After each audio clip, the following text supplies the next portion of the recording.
2, 1. Together, we are unlocking potential. Welcome to this episode from Red Door Pediatric Therapy, where we share stories and strategies of functional, behavioral, emotional, and social development in children today. We're glad you're here, and we can't wait to get started. This is Unlocking Potential. Welcome back. I'm Stephanie Schneider. Today, my friend Erin Imsland, the occupational therapy department lead at Red Door, is with us.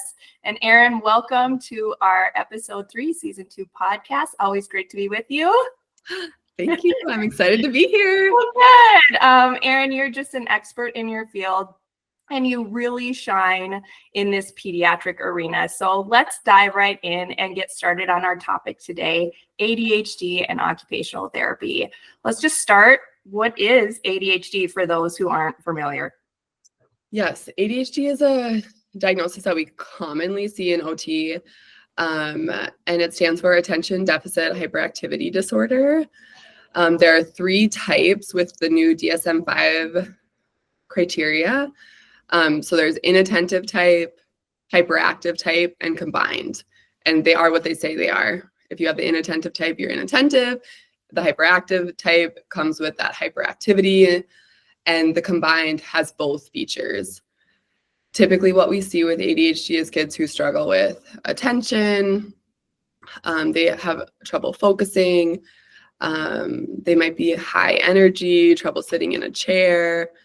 And then oftentimes we also see some executive functioning difficulties too, where we're looking at, kids who have a really disorganized desk or backpack.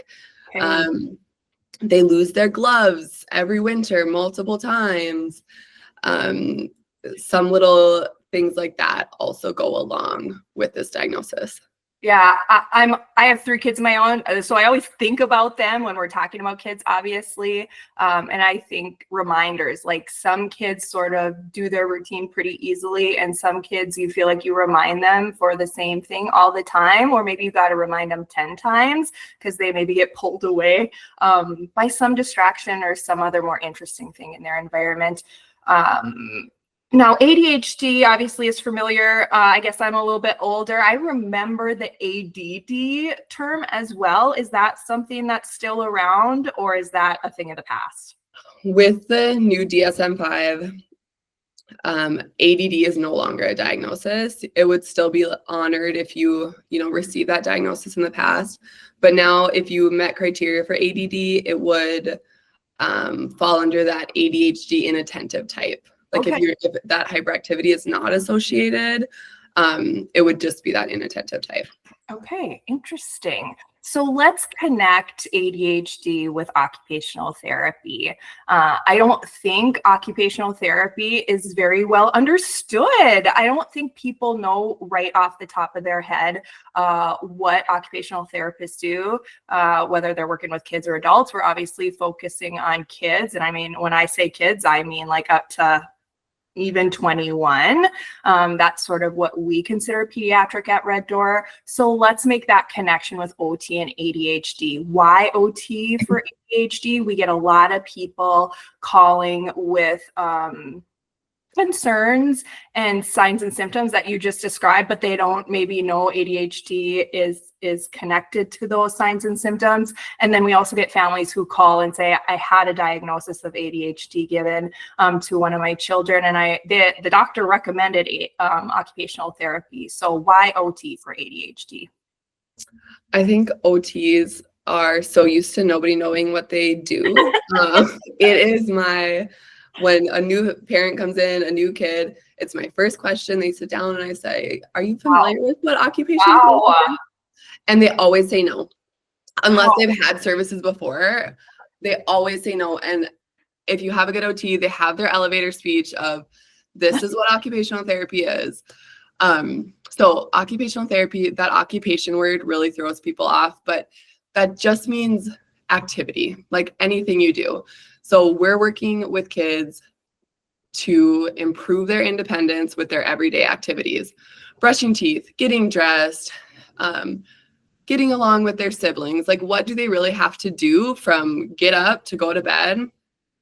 And then what are they struggling with that's interfering with them being fully independent? Are they struggling with attention? Are they struggling with their hyperactivity level? You know, if we can't sit still in a chair, we're really going to be unsuccessful at mealtime. We're going to make a mess. We're going to get in trouble from our parents. We're going to bug our siblings. And then the same thing with the executive functioning skills. If a kid is struggling with planning, organization, time management, like you said, those daily routine reminders, it's really hard to just wake up and do their morning routine. So parents are nagging them all morning, and what a rough start to the day, you know? Absolutely. With skills and strategies and supports from an OT who can just make those kids more successful, give them strategies. I think OT and ADHD are just a really good fit. Yeah, I'm so glad you explained executive functioning, planning, and organizing. I think that's jargon for a lot of people, but it definitely is tied to ADHD and OT. I do a lot of scheduling of new patients within my job at Red Door, and that's sort of how I describe OT too. I said, occupation, your job, right? For an adult, you go to work, that's an occupation. Well, your kid, what's your job as a kid? All the things that you listed, that was just a great way to explain OT as well. It's everything from morning to night. Cool. Yes. Okay, so let's move on and talk about maybe, a family who's maybe looking into this or has some concerns, hasn't had another kid in special services or therapy, and is really starting from scratch. I think that can be an overwhelming space for parents, not knowing who to talk to, where to start, or what it will look like when they really want to help their child, and it's starting to impact daily routines and the larger family, and maybe some even just social experiences are being avoided because of some issues that we're seeing with a child. So for a family who has concerns with ADHD, where should they start? And what could they expect on that journey for evaluation and eventually treatment if it's recommended? There are multiple options of where you can start. You can start with a diagnosis if that's what you want. You don't need a diagnosis to start OT. Sometimes OT is a really nice first step. Like, let's see what this child is capable of learning, of applying, just from right where they are. If you're looking for a diagnosis of ADHD, a mental health professional or your primary care provider can help provide you with those diagnoses. So an occupational therapist cannot diagnose. OTs do not diagnose. Okay. No. Okay. If you're looking for like a full assessment that results in a diagnosis or not, I always recommend psychology. A psychologist is going to do a full assessment. They're going to spend hours with your kid. They're going to really figure out how their brain works and then figure out if they meet criteria for this diagnosis or not. I think it's the most accurate diagnosis if that's what you're looking for. Medication is also an option. Your primary care provider can help you with that. If you go through psychology, they can refer you on for that. And sometimes that's a really great option for families as well. But it's not the only option, is what you're saying. Totally not. I think that, go ahead.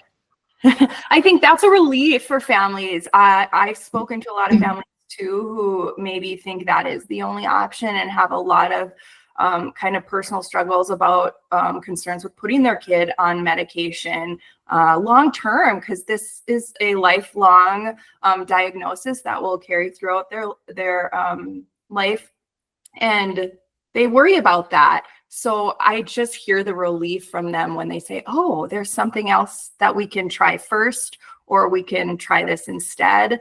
But also medication is a great answer for some kids, just depends.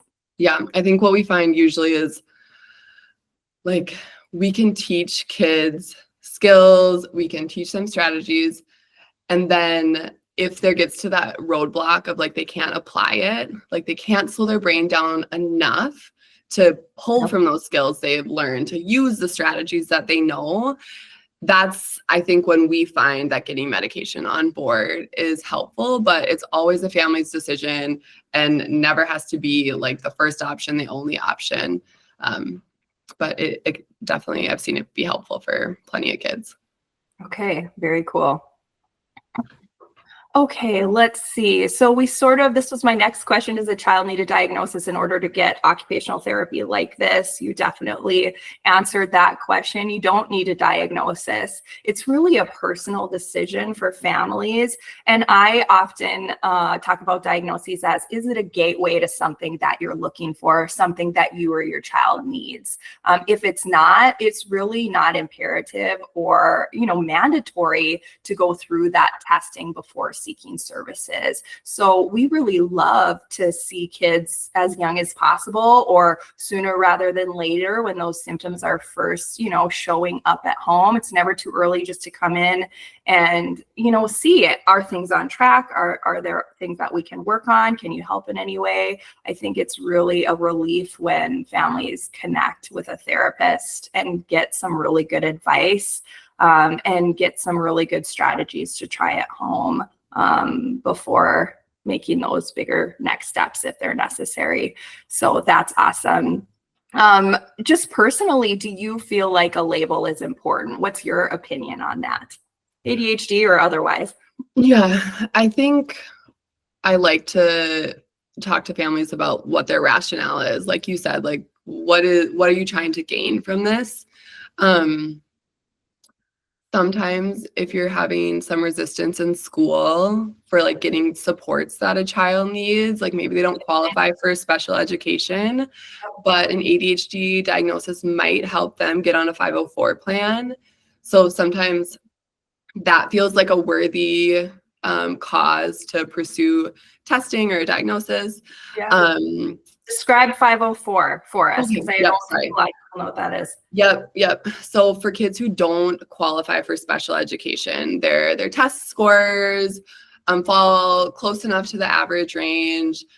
They can be in the classroom with their peers for the most part, but a 504 plan helps with just those extra supports. Like maybe they need to be in a quiet room to take their test. Maybe they need some sensory breaks throughout the day to get out that energy, or they need to be allowed some fidgets at their desk. So it's not necessarily like you're getting pulled out of the classroom for services or for extra help or education, but it's just some supports to make these kids more successful. Yeah, and accommodations too is another word that we say. It's yes. Like a plan, and it follows them as they age in school and go up the grades and gets modified. Okay, cool. Thank you for that. The other time I think a label is nice is if you're just having like trouble understanding your kid, or there is maybe like some friction or frustration there, like having all this information, especially from a psychological assessment about how your child's brain works, learning about the diagnosis, learning about the specific population, like connecting with support groups or other peers like you. I think that can, bring like a sense of belonging, a sense of understanding, maybe some grace from a parent who's frustrated by their kid losing their gloves for the 27th time, So sometimes I feel like that's a good reason as well. Yeah, I really agree with that. And if you, put yourself in your parent seat, not your therapist seat for a while, I think it's really validating, like you've been struggling with these things, and it's not just typical kid stuff. It's more than that. And it makes you feel part of a community. Like you said, I think there's some really cool support groups, whether they're local or even online. And it just helps you understand a little bit more. Even when your kid is sick and you like find out they have strep or something, it's like, oh, that's why, it really makes sense. It's nobody's fault. I think parent guilt is totally real. You always look in the mirror and think, well, what did I do to cause this? Or what did I do to contribute to this? And it's really not that. So I really appreciate that opinion and that point of view on that for sure.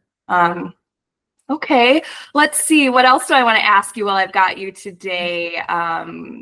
how about, you talked about different people who can make the diagnosis and where you kind of think the best place to go is for a comprehensive experience. But how important is, we talk about differential diagnoses, and that just means making sure you identify the diagnosis correctly, because as providers and professionals, we know that a lot of disorders have similar symptoms, and it's not a blood test for these kind of disorders. And again, we don't diagnose, but we see a lot of kids with these disorders. So we start to see the signs and symptoms and contribute to just the conversation about it. So having it diagnosed correctly is really important. Can other disorders look like ADHD, or does it really stand on an island alone? I mean, there are definitely characteristics that are unique and specific to ADHD. In the OT realm, what we see a lot is kids with sensory concerns that either go with ADHD or maybe are looking like ADHD. A kid who can't sit still in their chair might be a sensory seeker. Their body might just really like to move, and that's what feels good to them. Or a kid who is hypersensitive to sound might be easily distracted by their peers in the classroom.